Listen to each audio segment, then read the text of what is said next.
ہر وقت موت کے لیے تیار رہے.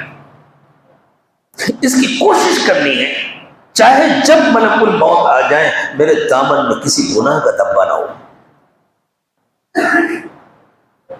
میرے ذمہ کسی کا حق نہ ہو. کاروباری لین دین لکھا ہو تاکہ بعد والے اس کے تقاضوں کو پورا کر سکیں، باقی میرے ذمہ کسی کا کوئی حق نہ ہو، میں نے کسی کا حق نہ دبایا ہو. کسی مجبوری سے اگر میں نے کسی سے قرض لیا، شوق کے لیے نہیں، بے ضرورت نہیں.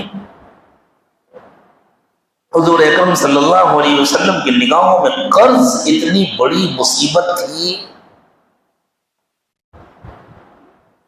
کہ اگر کوئی مقروض ہوتا تھا تو اللہ کے نبی صلی اللہ علیہ وسلم اس کی نماز جنازہ نہیں پڑھاتے تھے.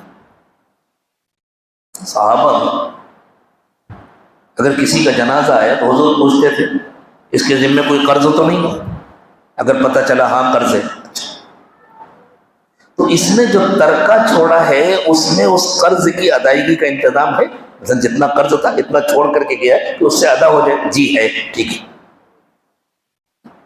معلوم تھا ایسا تھوڑی ہوگا کہ وارثین کھا جائیں اور جس کا قرض ہے اس کو نہ دیں. شریعت کا حکم ہے پہلے قرض ادا کیا جائے، اس کے بعد وصیت جاری ہوگی، اس کے بعد وراثت تقسیم ہوگی. اگر پتہ چلا کہ نہیں قرض ہے اور ترکے میں اتنی گنجائش نہیں ہے کہ اس کا قرض ادا ہو سکے، حضور فرماتے تھے کوئی ذمہ داری لیتا ہے؟ اگر کسی نے کہا کہ حضور میں ذمہ داری لیتا، اور کبھی کبھی ایسا ہوتا تھا کہ اللہ کے نبی صلی اللہ علیہ وسلم جانتے تھے کہ یہ بیچارہ بہت مجبور تھا، اس نے بہت مجبوری میں قرض لیا اور اس کے پاس کچھ نہیں ہے اور کوئی ذمہ داری لینے والا نہیں، تو حضور خود فرماتے تھے میں اس کے قرض کی ذمہ داری لیتا ہوں. لیکن جب تک یہ پروسیجر مکمل نہیں ہو جاتا تھا اس وقت تک اللہ کے رسول صلی اللہ علیہ وسلم نماز جنازہ نہیں پڑھاتے تھے. اور اگر قرض ہے اور ترکے میں انتظام نہیں ہے اور آپ نے پوچھا اور کسی نے کوئی ذمہ داری نہیں لی اور آپ کے پاس خود بھی انتظام نہیں کہ ذمہ داری لے، تو آپ فرماتے تھے صحابہ کرام سے تم لوگ نماز پڑھ لو، میں نہیں پڑھوں گا. یہ بھی تربیت کا ایک سامان تھا تاکہ آدمی قرض سے ڈرے.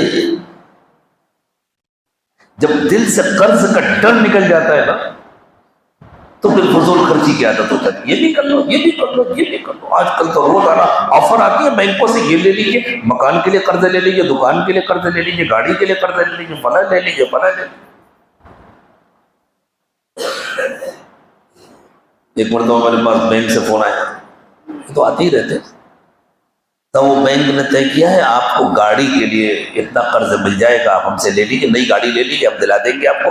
ہم نے کہا ہمارے پاس گاڑی ہے الحمدللہ، وہ ہماری ضرورت کے لیے کافی ہے، ہم کو 2 گاڑیوں کی ضرورت نہیں ہے. کہنے نہیں وہ ہم کو دے دیجیے آپ. ہم نے کہا اچھا اپنی گاڑی ہم آپ کو دے دیں اور آپ سے نئی گاڑی لے کر کے مخروص ہو جائے، پاگل کتے نے ہمیں کاٹا ہے، آپ ایسا کریں کسی اور کو فون کیجیے گا. شیطان کی طرف سے اس طرح پھنسایا جاتا ہے اور لوگ بڑے خوش ہوتے ہیں ہم نے تو مانگا بھی نہیں تھا، ہمارے پاس تو سامنے سے آفر آئی. وہ سامنے سے آفر جو ہے نا وہ گلے میں پھندا ڈالا جاتا ہے، جو شوق سے ڈال لیتا ہے پھر اس کو اس طرح کھینچتے ہیں وہ لوگ جیسے کتے کو کھینچا جاتا ہے. اللہ اس مصیبت سے سب کی حفاظت فرمائے. اللہ کے رسول صلی اللہ علیہ وسلم جو اتنی سختی برتتے تھے وہ اس لیے جبکہ حضور کے زمانے میں صحابہ کرام کی معاشی حالت بہت کمزور تھی. خود حضور اکرم صلی اللہ علیہ وسلم کی اپنی معاشی حالت کمزور تھی. جس وقت آپ کا انتقال ہوا تو آپ خود بھی مخروص تھے، لیکن ایسے حالات میں بھی آپ نے یہ تربیت فرمائی کہ حتی الامکان انسان قرض سے بچے. جس کا قرض سے بچنے کا مزاج ہوتا ہے وہ فضول خرچی نہیں کرتا. یہ شادیوں کا سیزن ہے آپ کے یہاں اور ہر آدمی اپنی حیثیت سے بڑھ کر کے شادی میں خرچ کرنا چاہتا ہے. جس کی 1000 کی حیثیت ہے وہ لاکھوں خرچ کرتا ہے، جس کی لاکھوں کی حیثیت ہے وہ کروڑوں خرچ کرتا ہے اور قرض لے لے کر خرچ کرتا ہے. پھر برکت کہاں سے آئے گی؟ پھر تو مصیبت آئے گی. قرض سے بچو، سکون کی زندگی جیئیں گے. جو اللہ نے دیا ہے اس کے اندر اپنی چادر کے اندر پیر سمیٹ کے رکھیں. جو اللہ نے دیا ہے اسی کے مطابق اپنے پروگرام بنائیں.